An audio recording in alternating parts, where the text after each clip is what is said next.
Throughout history, men are seen as strong, powerful intellectuals. They hold political offices, jobs, and heck, are the rulers over most of the world. But behind every strong man is even a stronger woman. Although underestimated by many during this time, women were some of the greatest masterminds behind what we know as the French Revolution. So what roles did women play before and after the French Revolution, and how did their views on their own position in society change?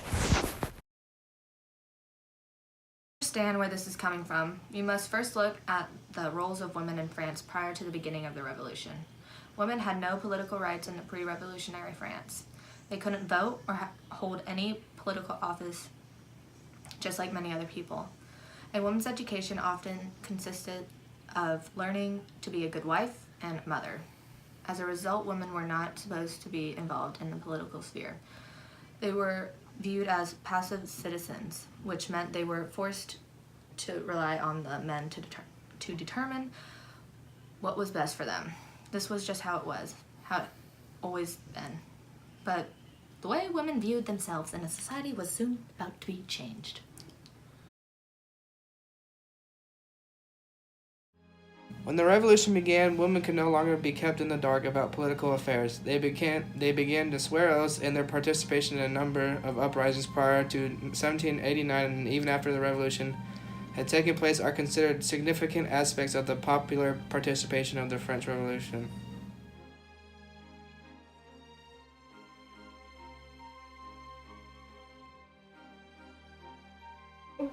The National Assembly of France issued a Declaration of the Rights of Man and of the Citizen, which stated the values of the French Revolution.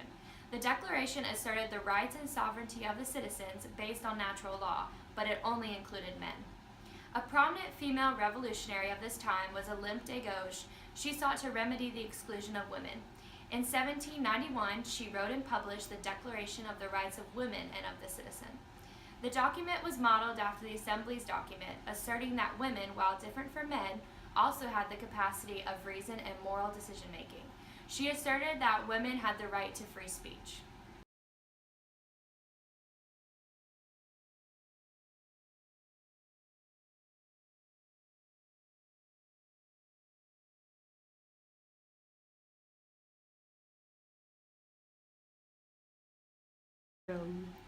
All women may not have had the same grievances or demands during the time of the Revolution. The women belonging to the more elite class were more concerned about their democratic aspirations, securing political rights, and some degree of equality to men. However, women belonging to the sans-culottes or poorer class suffered from problems of rising prices, low wages, unemployment, food shortage, and other such conditions that often resulted in an extremely miserable existence. It was those women who revolted during the Revolution. When the economic crisis intertwined with the political crisis, they hoped for change within the regime that would lead to a better existence. The women belonging to the sans-culottes were more concerned about battling their day-to-day problems, which naturally got precedence over political rights.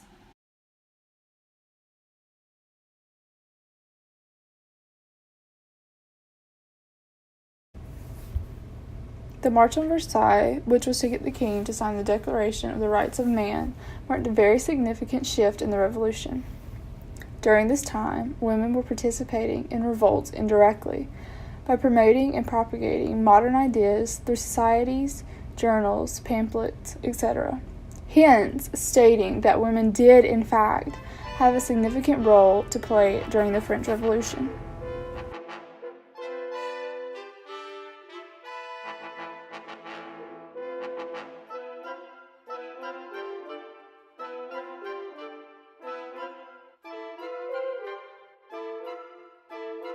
The values of the French Revolution. I'm sorry.